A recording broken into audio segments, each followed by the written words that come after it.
시편 24편 1절부터 10절까지입니다. 우리 다 같이 읽겠습니다. 시작. 땅과 거기에 충만한 것과 세계와 그 가운데 사는 자들은 다 여호와의 것이로다. 여호와께서 그 터를 바다 위에 세우시며 강들 위에 건설하셨도다. 여호와의 산에 오를 자가 누구며 그의 거룩한 곳에 설 자가 누구인가. 곧 손이 깨끗하며 마음이 청결하며 뜻을 허탄한 데에 두지 아니하며 거짓 맹세하지 아니하는 자로다.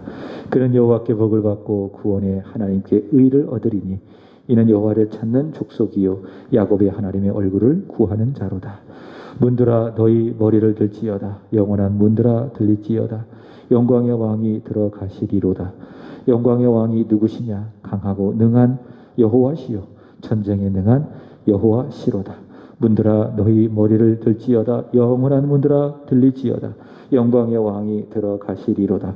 영광의 왕이 누구시냐. 만군의 여호와께서 곧 영광의 왕이시로다. 아멘. 우리 서로 인사하겠습니다. 한 300명 왔네요. 우리 옆에 계신 분들, 또 뒤에 계신 분들하고 참 잘 오셨습니다.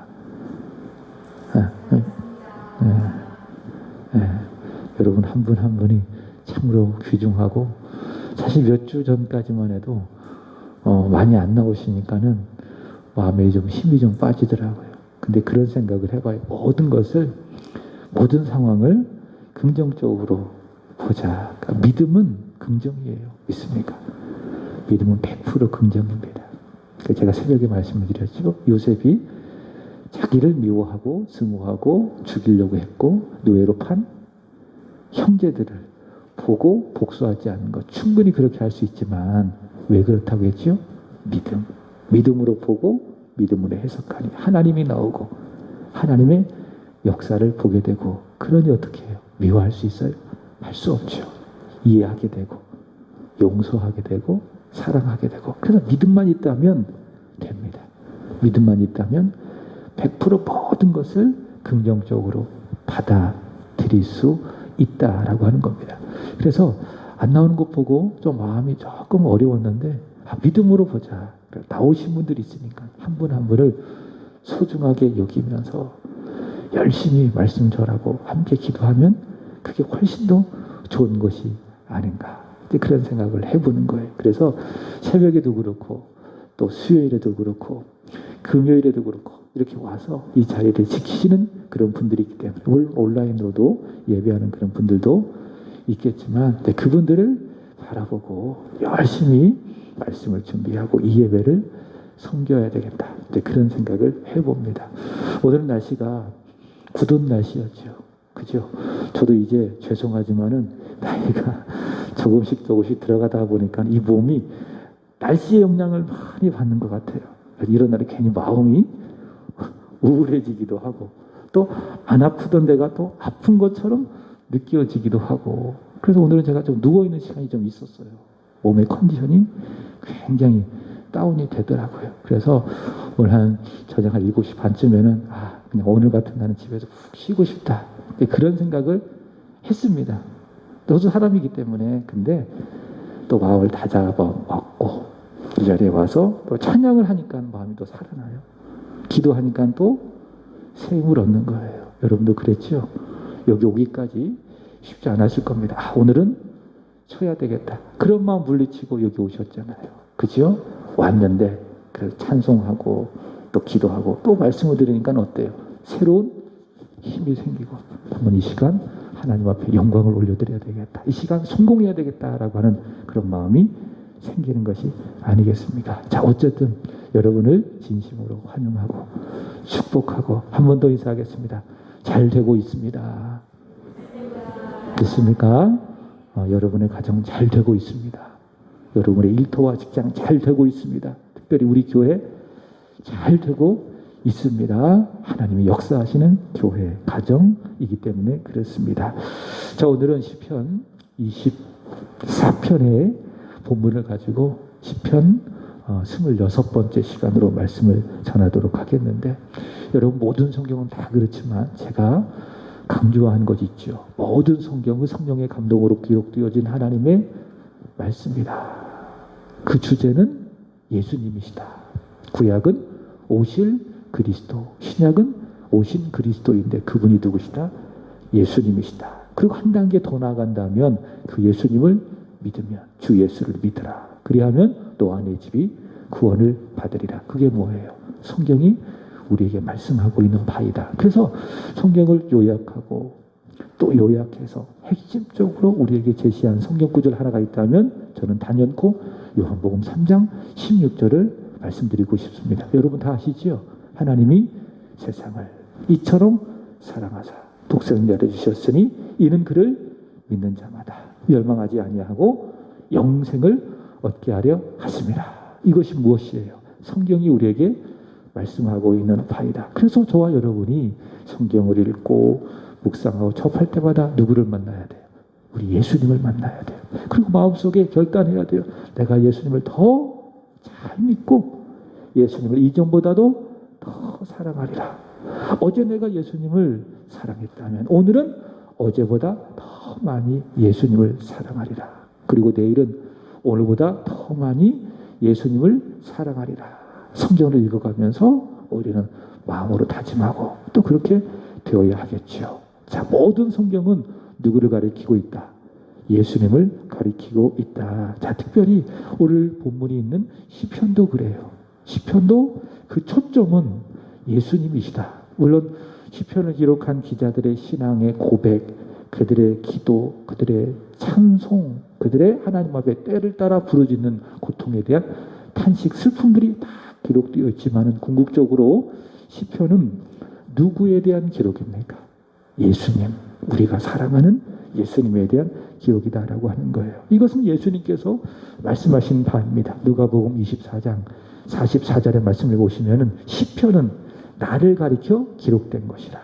시편은 예수님에 대하여 기록된 것이라고 예수님께서 말씀을 해주셨습니다. 그래서 우리는 시편을 쭉 읽을 때마다 기자들의 신앙을 보고 믿음을 보고 은혜 받지만은 그러나 그것을 뛰어넘어서 이 시편에 누가 살아계신다? 예수님. 예수님에 대한 기록이다라는 그런 마음을 항상 가지고 이 시편을 봐야 더 큰 은혜를 받게 된다라고 하는 거예요. 자, 2주 전에 제가 시편 22편의 말씀을 가지고 전했습니다. 거기 시편 22편의 말씀을 보시면은 어떤 예수님을 우리에게 소개하고 있는가? 나를 위해서 내 죄 때문에 하나님과 단절되어지는 고통을 당하신 예수님.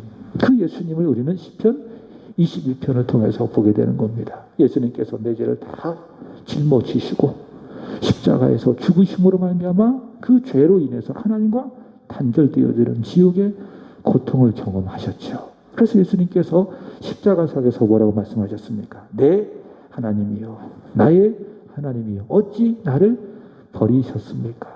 그 다윗의 고백을 인용하셔서 예수님께서 십자가상에서 외치신 말씀이에요. 그게 뭐죠? 엘리, 엘리, 라마 사박다니. 예수님께서 나를 대신하여 십자가에서 하나님과 단절되어지는 지옥의 고통을 경험하심으로 말미암아 그를 믿는 우리가 하나님과 함께 하게 되어지는, 하나님이 우리 안에, 우리가 하나님 안에 함께 살게 되어지는 천국을 우리에게 주셨다. 이게 복음이죠. 예수님이 나를 대신하여 지옥의 고통을 경험하심으로 나에게 무엇을 주셨어요? 천국을 주셨어요. 그래서 우리는 예수님을 사랑하는 거예요. 믿습니까? 감사하죠.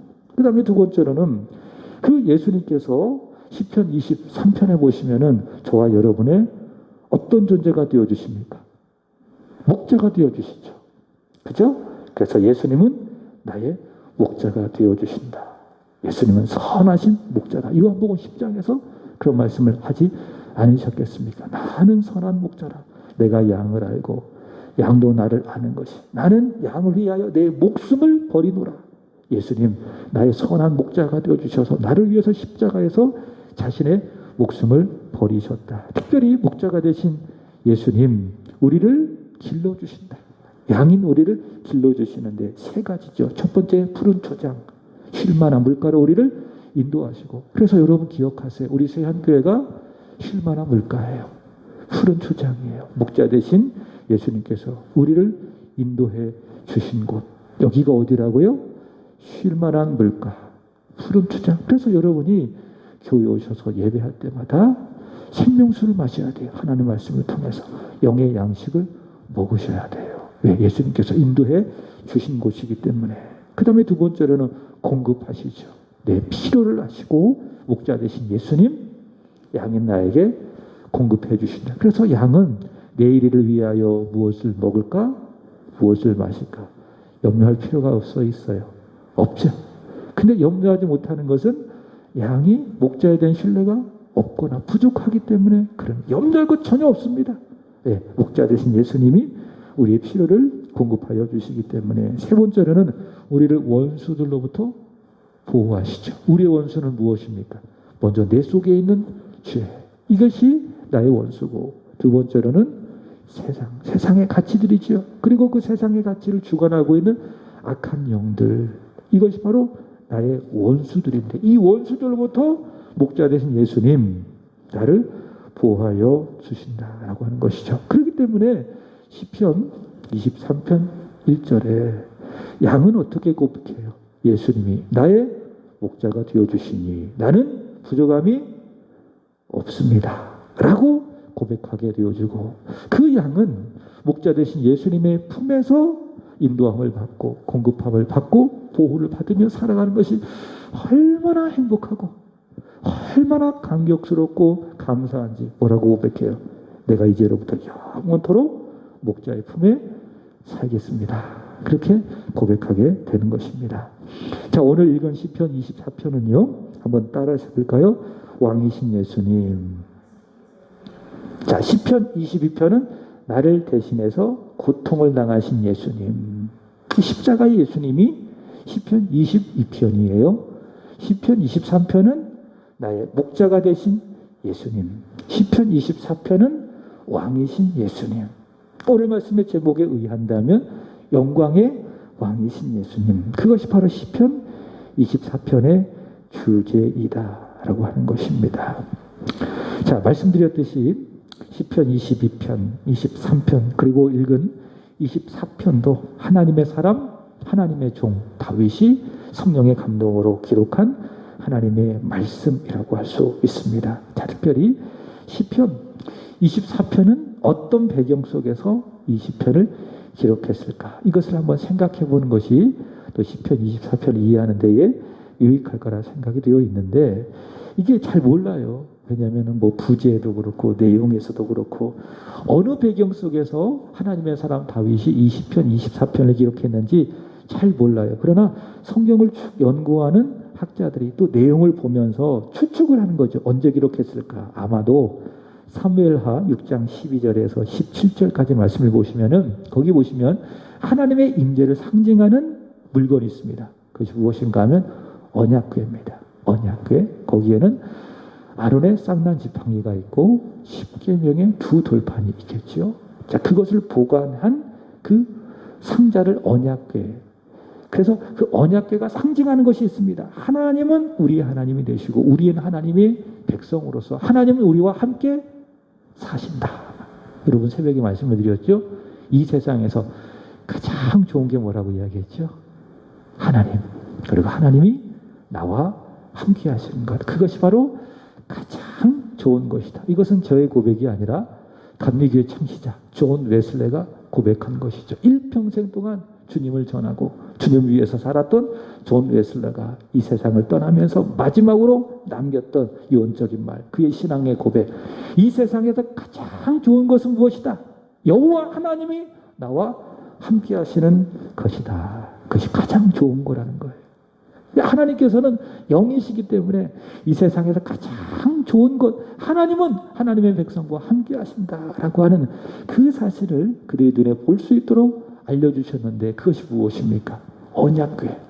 그 언약궤를 바라보면서 이스라엘 백성들은 가장 좋은 것, 임마누엘, 하나님이 우리와 함께 하신다라고 하는 것들을 경험하게 되는 것이죠. 자, 하나님의 임재를 상징하는 이 언약궤가 오벳 에돔의 집에 오랫동안 머물러 있다가 이제 이스라엘의 왕 다윗이 이 시온에서 다윗성을 짓고 그 다윗성에다가 여호와의 언약궤를 모셔드리려고 할 바로 그때에 그 언약궤를 어깨에 메고 다윗성으로 옮길 바로 그때에 다윗이 너무 기쁜 거죠.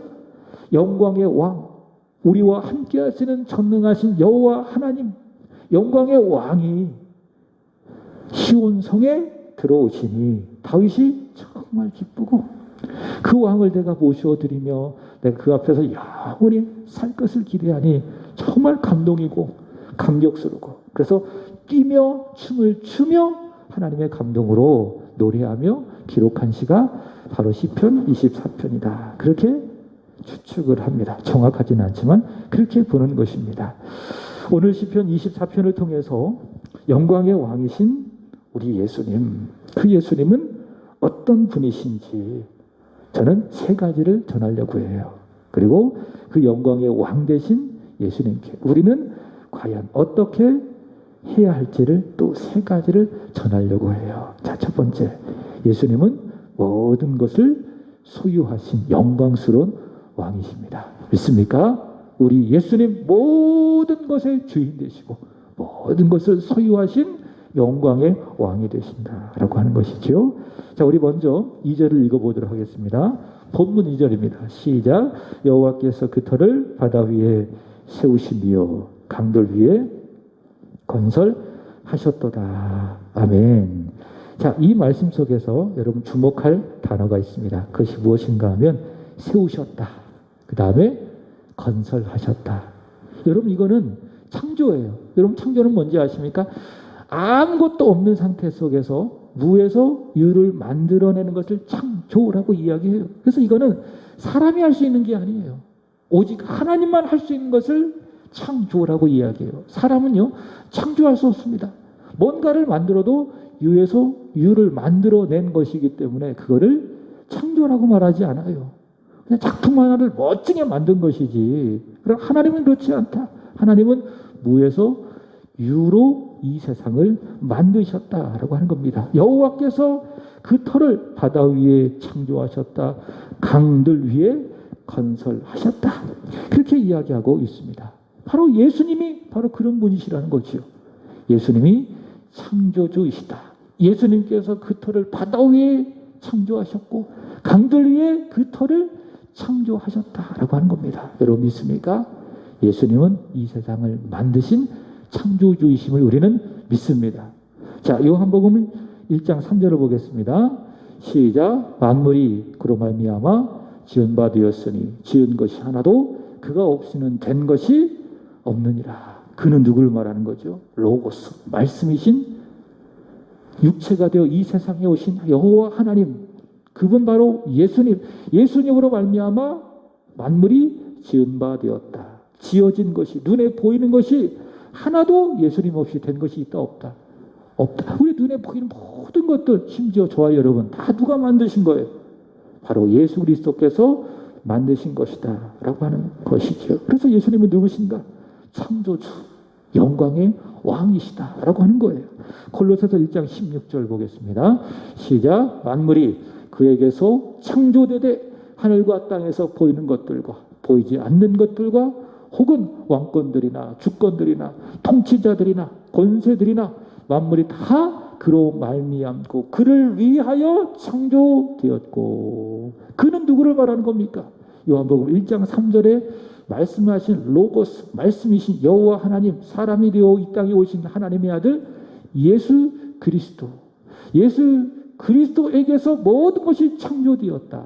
눈에 보이는 것들이라 보이지 않는 모든 것들이 예수로 말미암고 예수를 위하여 창조되었다라고 하는 것이지요. 그래서 예수님은 누구신가? 모든 만물을 창조하시는 영광의 왕, 창조주이시다라고 하는 것입니다. 자, 그리고 새벽에 말씀을 드렸죠. 창조하셨다면 오늘 새벽에 들으신 분들 알 거예요. 그 다음에 하시는 거 무엇입니까? 섭리.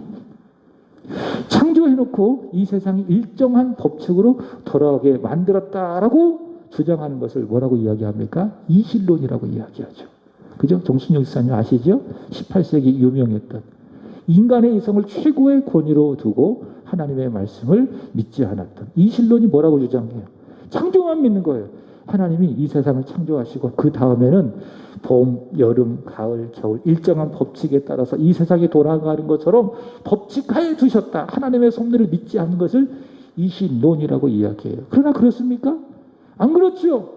성경을 보면 하나님께서 매우 적극적으로 더 나아가 열정적으로 우리의 역사에 간섭하셔서 자기의 뜻을 이루어 가시는 것을 볼 수 있습니다. 예수님도 마찬가지죠. 이 세상을 창조하셨어요. 그를 위하여. 그로 말미암아 예수님 이 세상을 창조하셨다면 그 다음 어떻게 하시는 거예요? 그의 뜻대로 이 세상의 모든 만물을 다스리는 것입니다. 보호하시는 겁니다. 이게 뭡니까? 섭리라고 이야기해요. 히브리서 1장 3절 보시면 이는 하나님의 영광의 광채시요 그 본체의 형상이라. 하나님을 본 사람은 없지만 그러나 사람이신 하나님이 이 세상에 오셔서 하나님을 보여주셨다. 그분은 하나님의 영광의 광채이시다. 하나님의 본체에 우리가 눈에 볼 수 있도록 보여지는 형상이라. 그는 능력의 말씀으로 보세요. 만물을 뭐하시고 붙드시고 예수님은 만물을 창조하실 뿐만이 아니라 섭리하시는 분이시다라고 하는 것입니다. 자, 이렇게 예수님은요 영광의 왕이시고 창조주이시고 섭리주이시기 때문에 제가 홈페이지에다가 이런 말을 올렸습니다. K 아서의 말을 제가 그대로 읽어드리도록 하겠습니다. 하나님이 통치하시기에 창조하시고 섭리하시기에 우리는 모든 것을 감사할 수 있습니다. 상황 때문이 아니라 그것을 감독하고 다스리시는 영광의 왕, 창조주, 섭리주 예수님 때문에 우리는 어떻게 할 수 있다? 감사할 수 있다라고 하는 거예요. 여러분 믿습니까? 감사할 수 있는 이유는 그 상황이 어떠하든지 때로는 우리에게 화가 되어지든지 그것이 하나님의 다스림 가운데 우리 인생 가운데 주어진 것이라면 그것으로 인하여 하나님 앞에 어떻게 할 수 있어요? 감사할 수 있어요. 그러나 그 화 가운데 하나님의 섭리를 보지 못하기 때문에 인간적인 생각으로 보고 판단하기 때문에 어때요? 원망하고요. 불평하고 누군가를 탓한 것 아니겠습니까? 그죠? 그러나 그 화랄지라도 고통이고 아픔이고 힘겨운 일들이라 할지라도 여기에는 내가 이해는 하지 못하지만 하나님의 다스림이 있다. 하나님의 섭리가 살아있다라고 하는 그 복음적인 사실을 성경적인 사실을 가지고 바라볼 때에 입을 닫는 거예요. 불평이 사라지고 어떻게 할 수 있다고요? 감사할 수 있다. 여러분 어떻게 모든 상황 가운데 감사할 수 있어요? 항상 기뻐하고 쉬지 말고 기도하고 범사에 감사하고 어떻게 가능하냐 그 말이에요. 믿음의 시각으로 보라 그 말입니다. 하나님께서 창조하시고 다스리신다. 섭리하신다라는 그 믿음의 시각으로 모든 것을 바라볼 때에 우리는 감사할 수 있다라고 하는 거예요. 자, 예수님께서 모든 것을 창조하시고 섭리하시기 때문에 1절 보시면은 본문 뭐라고 이야기하는가 하면 시작. 땅과 거기에 충만한 것과 세계와 그 가운데 사는 자들은 다 여호와의 것이로다. 모든 것이 다 누구의 것이라고요? 여호와의 것이다. 예수 그리스도의 것이다. 믿습니까? 따라서 봅니다. 나는 예수님의 것입니다. 내 자녀도 예수님의 것입니다. 우리 교회도 예수님의 것입니다. 여러분 믿습니까?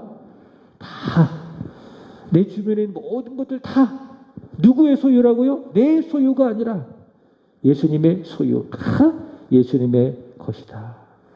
믿는다면 예수님이 나에게 잘 관리하라고 맡겨주신 거예요. 그래서 우리는 어떻게 보면 청직이에요. 주인 되신 예수님께서 내 생명도 맡겨주셨어요. 내 자녀도 맡겨주셨어요. 믿지만은 때로는 안 보고 싶은 내 남편도 맡겨주셨어요. 내 일터도 내 직장도 맡겨주셨어요. 이 교회도 나에게 어떻게 해주셨어요? 맡겨주셨어요. 예수님의 것을 나에게 맡겨주셨어요. 그래서 우리는 누구예요? 청직이에요. 그래서 주신 예수님의 뜻을 따라서 잘 관리를 해나가는 거예요. 내 생각대로 내 판단대로 관리해 나가는 것이 아니라 예수님의 뜻대로 내 마음도 내 생명도 잘 관리하고 내 교회도 주인 되신 예수님의 뜻대로 잘 관리하고 내 자녀들도 비록 예수 믿고 아직 돌아오진 않았지만 언젠가 돌아온다라고 믿음 갖고 기도하면서 잘 관리하고, 내 남편도 축복해주고 기도하면서 잘 관리하고. 자, 모든 것이 다 누구의 소유이다? 예수 그리스도의 소유이다 라고 하는 것입니다. 예수님의 것, 영광의 왕이신 예수님의 것이다, 모든 것들이. 자, 두 번째로는 예수님은 전쟁에 능하신 여호와 하나님이 되신다. 영광의 왕, 전쟁에 능하신 여호와 하나님이 되신다. 8절 보세요.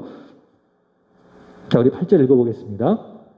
시작. 영광의 왕이 누구시냐?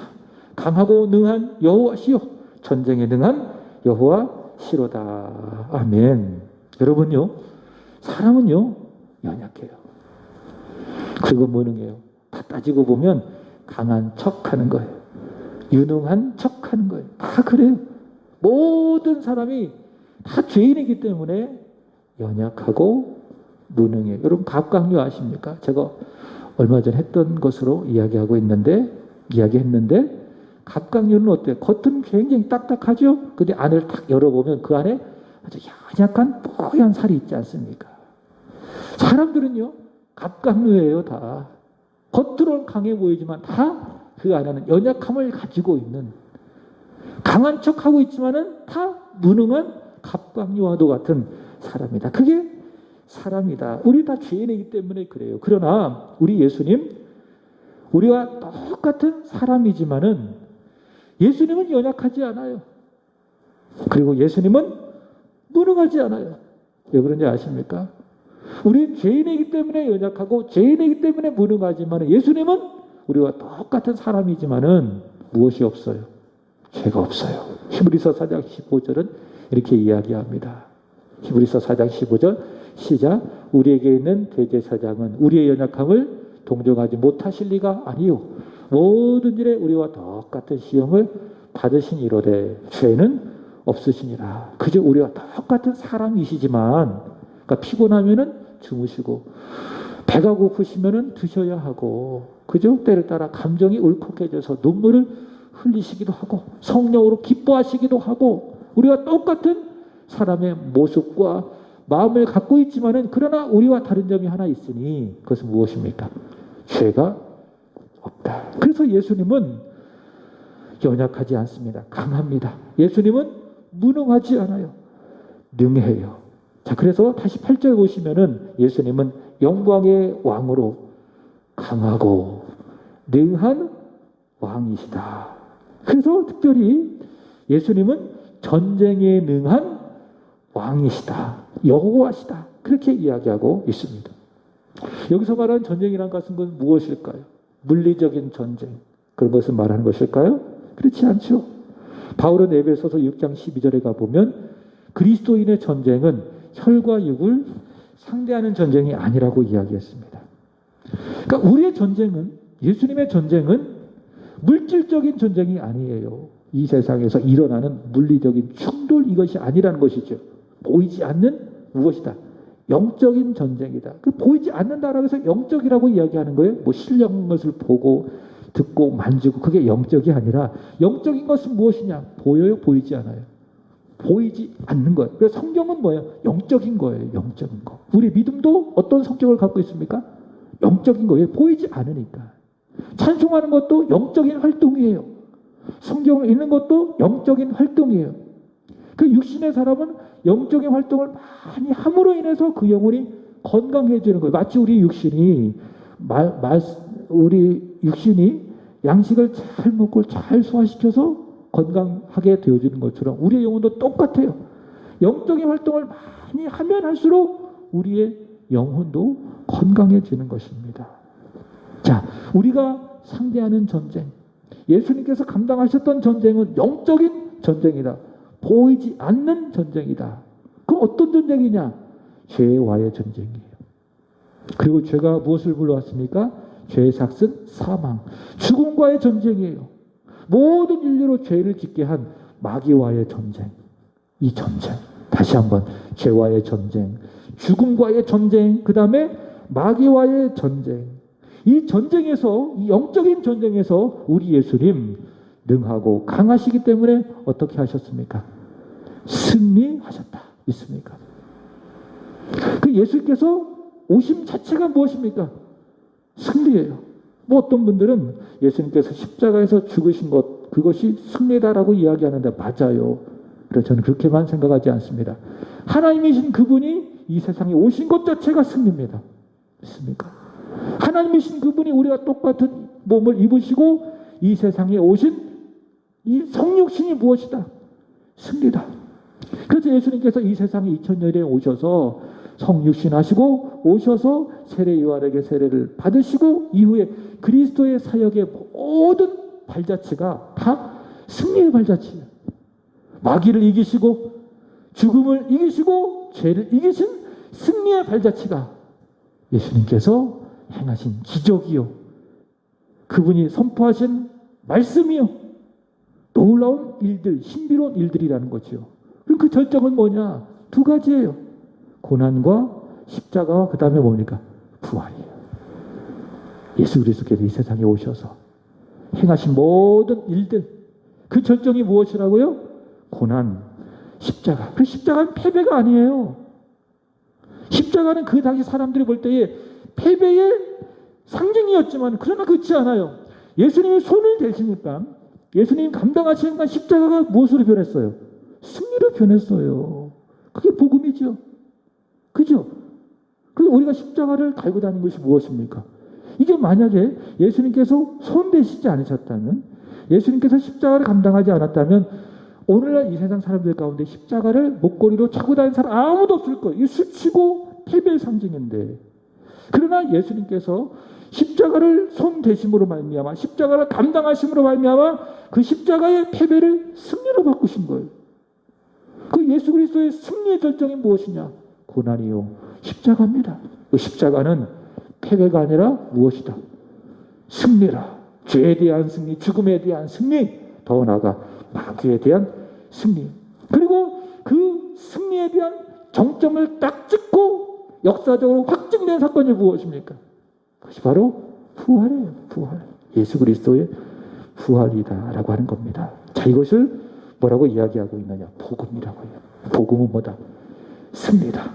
하나님의 아들 예수 그리스도께서 다윗의 자손으로 이 세상에 오신 것, 그리고 고난 받으시고 십자가에서 죽으신 것, 그리고 죄와 사망의 권세를 이겨내시고 부활하신 것, 이것이 무엇입니까? 승리이다라고 하는 것입니다. 전쟁에 능하신 우리 예수님, 영광의 왕이신 예수님, 이 예수님이 승리하셨다라고 하는 선포, 그것이 무엇이라고요? 이것이 바로 복음인데요. 중요한 것은 우리가 그 승리하신, 전쟁에 능하신 여호와이신 예수님 안에 있기 때문에 한번 따라서 볼까요? 나도, 우리도 승리했습니다. 믿습니까? 여러분, 예수님께서 예루살렘에 입성하실 때에 종려주일에 어떻게 하셨습니까? 나귀를 타고 예루살렘에 입성하지 않았겠습니까? 그죠? 사람이 어떻게 했어요? 사람들이 막 종려나무 가지를 흔들고 자신들의 옷을 길에 펴고 열렬하게 호산나 다윗의 자손이여 예수님을 환영했잖아요. 그죠? 그 열렬한 환영 속에 예수님이 계셨고 또 그 옆을 따라다녔던 제자들도 있었고, 저는 나귀에 주목해요. 나귀도 있었고. 그 나귀가 무슨 생각을 했을까요? 물론 동물이지만은 그냥 믿음이에요. 나귀도 어땠을까요? 기뻤겠죠. 예수님께서 받으신 그 기쁨이 예수님을 태운 나귀에게도 임했겠지 않았겠습니까? 여러분, 그거예요. 우리가 예수님 안에 있다면은, 예수님을 나의 구주로 믿고 있다면, 복음을 믿고 있다면 예수님의 승리는 그 누구의 승리입니까? 나의 승리입니다. 믿습니까? 그래서 여러분, 오늘 내가 넘어졌다고 해서 그것 때문에 주눅들 필요 아무것도 없습니다. 그거는 뭐예요? 다시 일어서기 위한 과정에 불과해요. 근데 마귀는요, 자꾸 너 오늘 끝났어, 너 오늘 패배해서 그 상황만 딱 보게 해요. 그래서 좌절하게 하고 낙심하게 하고 다시 일어서지 못하게 하고. 그러나 성령은 무엇입니까? 네가 오늘 졌지만은 진 게 아니다. 역전한다. 너는 반드시 승리한다. 우리에게 격려해주고 위로해주는 분이 누구십니까? 성령님 믿습니까? 우리 예수님 안에 있습니다.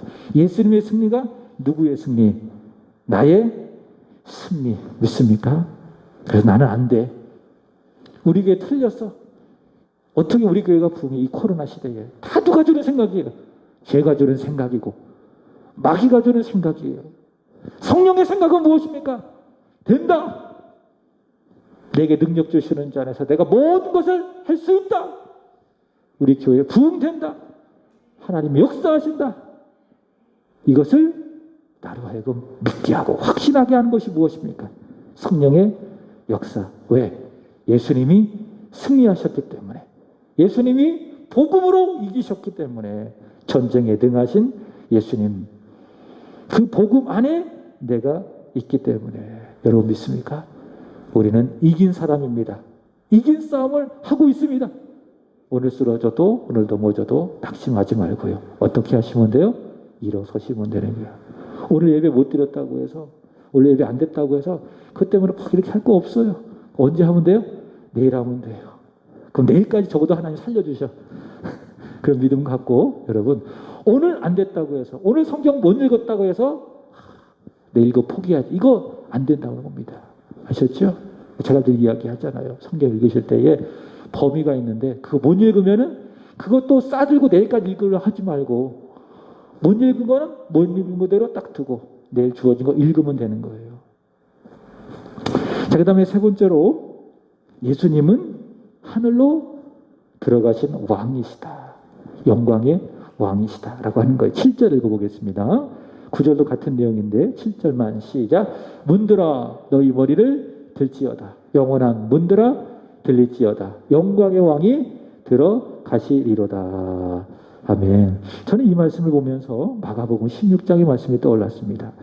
하나님이신 그분이 사람이 되어오셔서 이 세상에서 고난을 받으시고 십자가에서 죽으시고 부활하심으로 우리에게 승리를 주셨어요. 그리고 난 다음에 예수님께서 마가복음 16장 19절에 보면 이런 말씀이 있습니다. 읽어볼까요? 시작. 주 예수께서 말씀을 마치신 후에 하늘로 올려지시사 하나님 우편에 앉으시니라. 우편에 앉았다라고 하는 것은 그분이 왕좌에 앉으셨다. 그 우편이에요. 하나님 보좌 우편은 성부 하나님 여기 있고 오른쪽에 예수님이다. 이런 문자적인 의미가 아니라 우편에 앉으셨다라고 하는 것은 왕으로서 예수님께서 하늘 보좌에 좌정하셨다. 그게 하나님 보좌 우편에 앉으셨다라고 하는 것인데, 이 땅에서 승리하신 예수님, 성육신과 십자가와 부활로 승리하신 예수님께서 승리를 완성하시고 저와 여러분의 구원을 위해서 승리를 완성하시고 구름을 타고 하늘 보좌로 올려지실 때에 천군 천사가 외치는 거예요. 그것이 무엇입니까? 9절 시작. 9절 시작.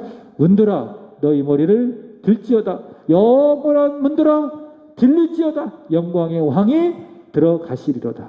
천군 천사가 이 세상에서 승리하신 예수님이 하늘 보좌 우편에 앉으실 때에 외치는 거예요. 문들아 너희 머리를 들지어다. 영원한 문들아 들릴지어다.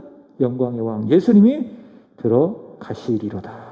천사들의 외침. 그래서 예수님 지금 보자 하늘 보자 우편에서 영광의 왕으로 저와 여러분을 다스리고 계십니다.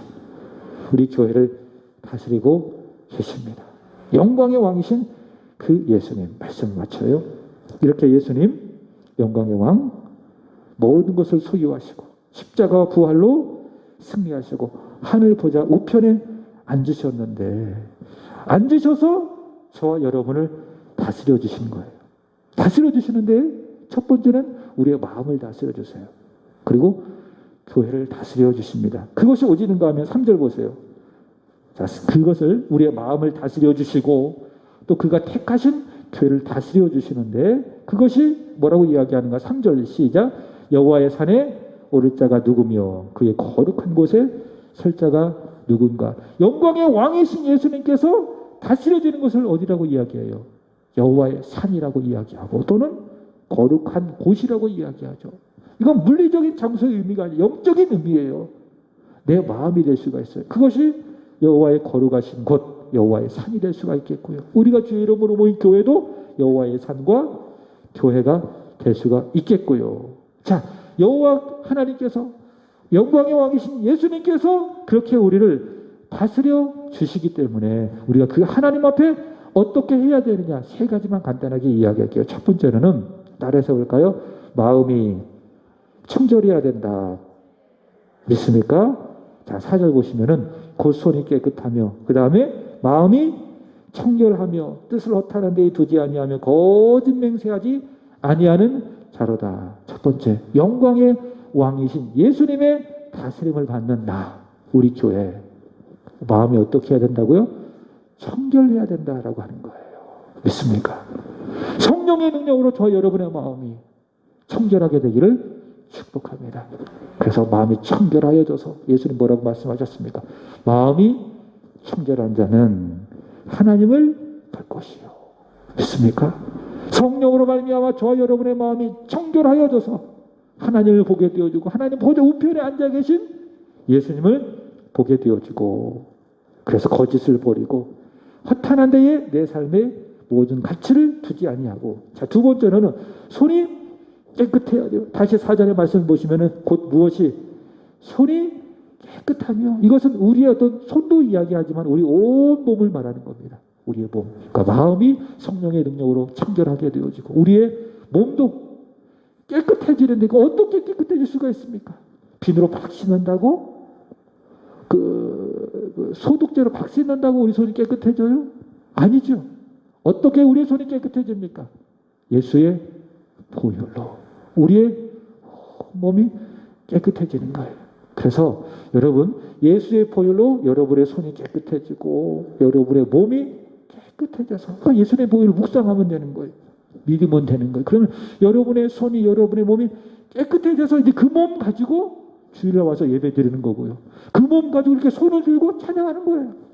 이 손이 더러운데, 이 몸이 영적으로 더러운데 어떻게 이 몸 가지고 하나님 앞에 예배 드려요? 어떻게 이 손 들고 찬양을 해요? 그렇게 하면 안 되잖아요. 그죠? 영광의 왕이신 예수님께서 나를 위해 설리신 그 보혈의 능력을 내가 믿음으로 말미암아 내 손이 깨끗해져서 그 손을 들고 하나님을 찬양하고 그 손을 들고 하나님께 기도하고 그 손을 가지고 내가 가진 예물을 하나님 앞에 드려야 되지 않겠습니까? 그 다음에 세 번째로는 6절 보겠습니다. 시작. 이는 여호와를 찾는 족속이요 야곱의 하나님의 얼굴을 구하는 자로다. 세 번째로 어떻게 합니까? 여호와를 찾아야 되죠. 하나님의 얼굴을 구해야 되겠죠. 이것이 무엇입니까? 예배 드리는 거고 그 다음에 기도하는 거고, 끊임없이 예배를 통하여 하나님을 구하고 하나님의 얼굴을 찾고 기도하면서도 하나님의 얼굴을 구하고 여호와를 찾고, 이것이 무엇입니까? 영광의 왕이신 예수 그리스도의 통치를 받는 우리의 자세, 우리의 믿음이 되어야 되지 않겠습니까? 말씀을 마칩니다. 저와 여러분의 마음이 청결하게 되기를 원합니다. 우리의 손이 깨끗하기를 원합니다. 예수의 보혈로. 그리고 그렇게 되어져서 여호와를 찾고 하나님의 얼굴을 끊임없이 예배와 기도 가운데 구하는, 찾는 저와 여러분, 그래서 은혜 받는 모든 일에 승리하는 저와 여러분이 되기를 기도합니다. 기도하겠습니다. 하나님 아버지, 영광의 왕이신 예수님을 찬양합니다.